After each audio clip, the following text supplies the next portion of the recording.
तर आजकालच्या धावपळीच्या युगात पालकांसमोर सर्वात मोठा प्रश्न असतो तो म्हणजे आपल्या लहान मुलांचा पाया मजबूत कुठे आणि कसा होणार. प्राथमिक शिक्षण हे केवळ अक्षरांची ओळख नसून ते बालकांच्या मानसिक आणि सांस्कृतिक विकासाचे माध्यम असायला हवे असा सूर सध्या शिक्षण तज्ञांमधून उमटतो. याच पार्श्वभूमीवर कणकवली शहरामध्ये एका आगळ्यावेगळ्या शैक्षणिक उपक्रमाची सुरुवात झाली आहे. बालसंस्कार शिक्षण संस्थेनं बांधकरवाडी येथे ज्ञान प्रबोधिनी पूर्व प्राथमिक शाळा सुरू केली असून नुकताच या संस्थेचा भव्य उद्घाटन सोहळा कणकवलीचे नगराध्यक्ष संदेश पारकर यांच्या शुभ हस्ते संपन्न झाला.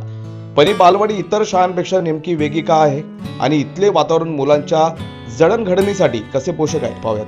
कणकवलीच्या एका निसर्गरम्य आणि शांत परिसरात हे केंद्र वसलेले आहे. शहरी कोलाहलापासून दूर झाडांच्या सावलीत आणि निसर्गाच्या सानिध्यात मुलांचं मन रमू शकेल अशी ही जागा आहे.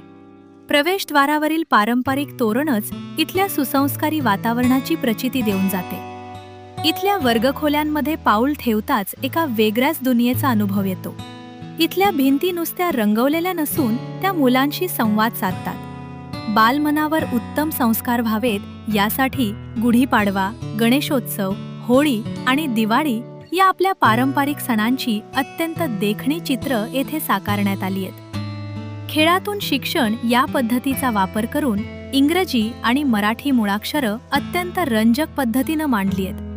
केवळ पुस्तकी ज्ञान न देता मुलांचा शारीरिक आणि बौद्धिक विकास व्हावा यासाठी योगासना करणारे प्राणी, चित्रकला आणि क्रीडांगण अशा विविध संकल्पना एकाच छताखाली आणण्यात आल्या आहेत. आधुनिक शिक्षणासोबतच मुलांमध्ये सुरक्षिततेची भावना निर्माण व्हावी यासाठी संपूर्ण परिसर अत्याधुनिक सीसीटीव्ही यंत्रणेनं सज्ज करण्यात आला आहे. शिक्षणाचा मूळ उद्देश म्हणजेच बालकांचा सर्वांगीण विकास साधणं हाच संकल्प या संस्थेने बोलून दाखवला. ग्रामीण आणि निमशहरी भागातील मुलांनाही जागतिक दर्जाचे आणि सुसंस्कारी प्राथमिक शिक्षण मिळावे हा या उपक्रमामागील मुख्य हेतू आहे. पालकांसाठी आपल्या पाल्याच्या भविष्याचा एक उत्तम पाया म्हणून हा उपक्रम नक्कीच मार्गदर्शक ठरणार आहे.